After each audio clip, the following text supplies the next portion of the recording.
안녕하세요. 사주이야기 230번째 시간. 오늘은 여러분과 같이 남자를 제압하려는 장성살에 대해서 얘기해 보려고 합니다. 자, 오늘은 여러분과 같이 장성살 얘기도 해보려고 합니다. 장성살 많이 들어보셨죠? 12신살 중에 하나거든요. 그러나 작용력이 강합니다. 이 장성살이 사주 내에 강하게 적용하면 상당히 센 기운을 가진 사람이거든요. 왜 그러냐? 장성살은 재앙과 같은 것입니다. 마치 주변의 부하들을 거느리는 그런 형국의 살이 바로 장성살이거든요. 자, 그러려면은 부하들을 거느리고 하려면은 주관이 뚜렷해야 되겠죠. 그리고 주체성, 자존감 등이 무척 강해야 됩니다. 또 용감하고 과감하며 진취적, 인내, 끈기가 대단해야 된다는 얘기죠. 이러한 기질이 있어야 바로 재앙과 같은 그런 기질이 되겠죠. 장성살이 바로 이런 기질입니다. 한마디로 이런 기질이 무관격 기질로 보면 됩니다. 무관, 싸움하는 나라를 지키는 그런 무관이죠.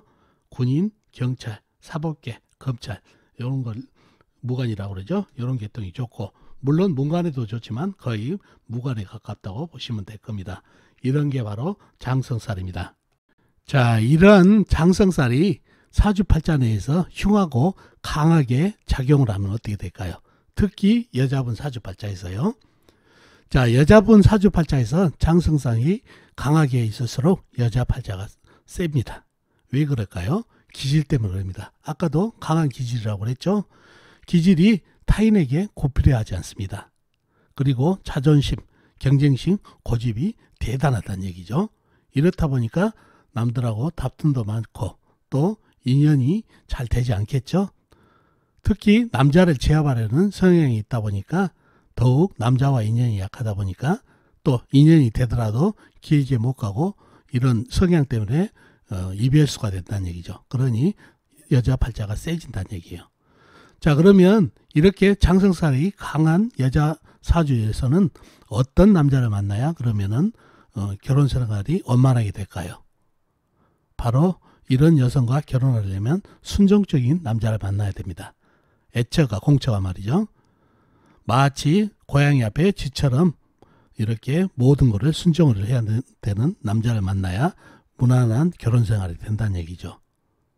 그렇지 않으면은 항상 다툼 또 싸움 뭐 이런 걸로요. 이걸로 인해서 이별수가 있어서 이혼, 재혼이 되는 그런 팔자가 된다는 얘기예요. 자, 그러면은 이 장성살은 어떻게 찾는지 한번 잠시 보고 넘어가겠습니다.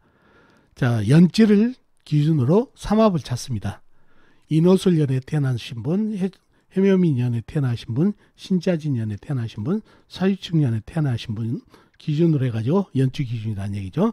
바로 가운데 오화, 묘목, 자수, 유금 이게 다 장성살이라는 얘기죠. 그래서 인호술년에 걸리는 태어나신 분은 오화가 있으면은 장성살이 되고 해묘민년에 태어나신 분은 묘목이 장성살이 된다는 얘기죠.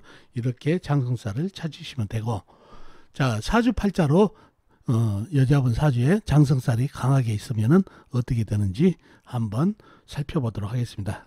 자, 이 사주팔자인데요. 임오년, 정미월, 갑술일, 경월시에 태어나신 분 사주입니다. 자, 먼저 이 사주 형국을 한번 파악해 보자고요. 그래야 기질을 파악할 수가 있으니까. 자, 사주 형국을 파악하기 위해서 오행의 불법부터 알아볼까요? 일간이 4편부터요. 일간의 4편의 오행이 세력이 강하면 사주가 강해지고 반대로 상대편 일간의 힘을 빼는 오행이 세력이 강하면 사주가 약해진다는 얘기죠. 일간이 강하고 큰 나무로 태어났네요. 나무의 4편은 비겁인 같은 나무나 나무를 생해주는 인성이 물이 4편이 되겠습니다. 먼저 비겁인 나무부터 찾아볼까요? 나무는 사주팔자에 나와 있는 건 없고 지장간, 월지, 미토 안에 을목, 작은 나무가 암장되어 있는 정도입니다. 다음에 나무를 생해주는 인성이 물을 찾아볼까요? 물은 연간의 임수, 큰 물이 있습니다. 그리고 다른 데로 없고 지장간에 없고요. 자, 그러면 나와 있는 4편은 임수 하나뿐이다 보니까 사주가 매우 약해질 가능성이 있는 사주팔자가 되겠죠. 상대편도 한번 찾아봐야 되겠죠. 뭔가요? 일간의 힘을 빼놓에 식상 일간이 생함의 승입받고 재성 일간이 극함의 승입받고 관성 일간인 나를 극하니까 일간이 힘이 약해지는 이 세 가지가 상대편 오행이 되겠습니다. 식상은 뭔가요? 나무가 생해져 놓으니까 불이 되겠고, 재성은 흙, 관성은 쇠가 되겠습니다. 먼저 식상인 불부터 찾아볼까요? 불은 연지에 오화 작은 불, 월간에 정화 작은 불, 시지에 오화 작은 불이 있습니다. 그리고 다른 데로 없고 지장간, 월지, 미토 안의 정화, 일지, 술토 안의 정화가 암장되어 있네요. 다음에 재성인 흙을 찾아볼까요? 흙은 월지에 미토 작은 흙, 일지에 술토 큰 흙이 있습니다. 그리고 다른 데는 없고 지장간, 연지 오한의 기토, 시지 오한의 기토가 암장되어 있네요. 다음에 관성인 쇠를 찾아볼까요? 쇠는 시간에 경금 큰 쇠가 있습니다. 그리고 다른 데는 없고 지장간, 일지 술토 안에 신금 작은 쇠가 암장되어 있네요. 자, 그러면 상대편의 세력이 대단하죠? 오화, 정화, 오화 작은 불, 미토 작은 흙, 술토 큰 흙, 그 다음에 경금 큰 쇠까지 네 편이라고는 임수 하나뿐이다 보니까 사주가 매우 약해졌대요. 자, 이 사주는 좀 더 깊이 들어가 봐야 됩니다. 가장 사주에서 강한 운이 뭔지를 찾아야 되거든요. 어떤 운이 가장 강할까요? 미토, 술토, 작은 흙, 큰 흙이 있어서 흙이 강할까요? 경금, 큰 쇠가 강할까요? 아니면 오화, 정화, 오화, 불기운이 강할까요? 불기운은 작은 불밖에 없네요. 자, 첫째 보면은 시간에 있는 경금이 있죠. 경금이 하는 일이 뭔가요? 물을 생하든가 나무를 극하든가 둘 중에 하나죠. 근데 생할 물이 너무 멀리 떨어져 있으니까 바로 갑경충이 들어가네요. 금극목이 들어가겠네요. 그러면 이 큰 나무가 이 원래 목다식으로 목생화가 안 됐는데 경금이 갑경충 하면서 뽀개주니까 장작이 되면서 오화한테 던져주고 정화한테 던져주니 불기운이 상당히 일어나기 시작했네요. 그죠? 그러면 이 감목은 불에게 화했다는 얘기죠. 불기운으로. 그래서 불기운이 많이 일어났다는 얘기죠. 자, 그런 상태에서 불기운이 많이 일어났는데 이 임수 입장을 보자고요. 임수가 이 미토, 술토, 열을 품은 흙이죠. 이 흙에게 막혀 있고 또 갑경축으로 일어난 불기운에 거의 말라가게 생겼다는 얘기죠. 그래서 임수는 살기 위해서 주변을 둘러보게 되겠죠. 앉아서 말라 죽느니 살길을 찾아보니까 옆에 정임 한목이 보이네요. 정화가.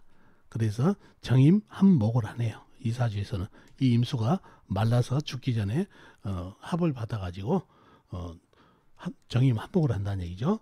자, 나무로 변했지만 이 나무가 변한 순간 이 사주가 불바다 사주라 땔감이 다 돼버리죠. 그러니 정임 한목이 되면서 이 나무도 땔감이 되면서 사주가 순식간에 불바다 사주가 됐네요. 그래서 이 갑경충이 되면서 이 큰 나무가 뽀개져가지고 장작이 되면서 정화, 오화에 던져주면서 작은 불이지만 불이 크게 일어나서 또 거기다 정임 한목까지 되는 이 나무까지 받아서 불기운이 상당히 일어났습니다. 그리고 불을 견제할 물이 나무로 변했기 때문에 불을 견제할 게 별로 없겠죠. 그런 사주발자가 됐습니다. 그래서 이 사주에서는 가장 강한 왕이 불이 되겠습니다.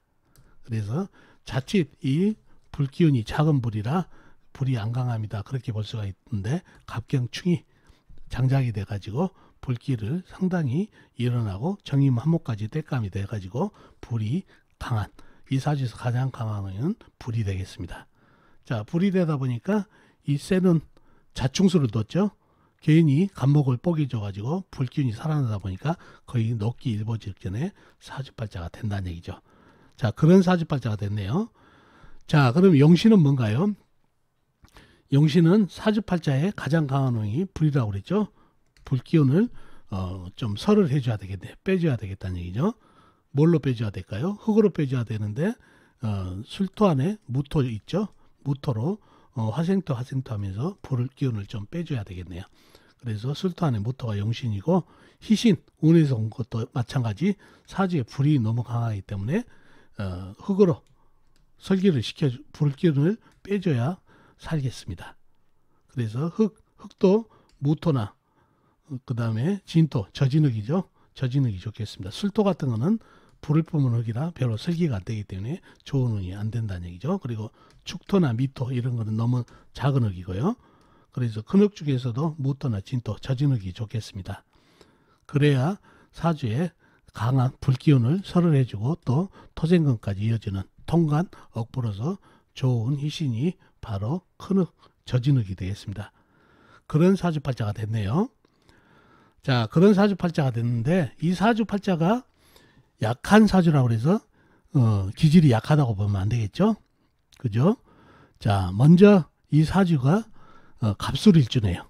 갑목일간의 갑술일주. 상당히 강력한 일주거든요. 갑술일주가 파워도 있고. 그리고 사주팔자가 불바다 사주라고 그랬죠. 불바다 사주팔자니 불은 양기운이죠. 네, 그러니 양기운이 태강한 사주팔자가 됐습니다. 그래서 기질이 강해지고 또 불이 강하다 보니까 성격도 불같은 성격이 되겠죠. 그리고 불바다 사주가 되다 보니까 불은 간목에는 뭐죠? 식상이죠. 그러니 식상이 태가 돼서 엄청나게 강한 기질이 되겠죠. 그리고 시간에 있는 경금 어떤가요? 불기운이 줄줄 녹고 있죠. 관성이 녹고 있다는 얘기죠. 이게 배우자인데, 이성 배우자인데, 그래서 남자기를 우습게 한다는 얘기죠. 기질이. 자, 이런 기질이 있는데 연지를 보니까 오화가 보이네요. 삼합을 찾은다고 그랬죠. 인오술이죠. 이게 장성살이 되네요.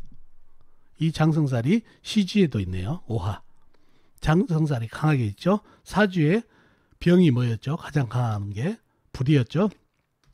장성살이 연지하고 시지에 있지만 불기운으로 또 잡혀 있네요. 사주에 병인. 그러니 기질이 강하다는 얘기죠. 장성살이 강하게 작용합니다. 그러니 남자를 제압하고 남은 사주팔자가 됩니다. 기질을 다시 설명드리면 갑술일주의 강함, 그죠? 그 다음에 양기운 태가, 불기운이 강하다 보니까 불은 양이라고 그러죠. 양기운 태가. 그 다음에 불기운은 또 식상이라고 했죠. 식상태가 하다 보니까 간기질, 그죠? 거기에다가 사주에 불이 강하다 보니까 불같은 성격도 가지고 있다는 얘기죠. 이런 기질의 장성살이 또 불기운으로, 사주에 흉한 불기운으로 잡혀 강하게 작용하다 보니 상당히 강한 기질의 사주팔자가 됩니다. 그래서 이 장성살이 아주 흉하게 작용해서 여자 팔자를 세게 만든다는 얘기죠. 이성이 알기를 우습게 알고 이렇게 쇠가 줄줄 녹다 보니까 이성과의 인연이 안 되고 이런 센 여자하고 오래 버티지를 못하겠죠. 그러니 이별수가 되고 그러니 이 팔자가 세질 수밖에 없다는 얘기죠. 예. 가볼 수도 있고 자꾸 헤어지니까.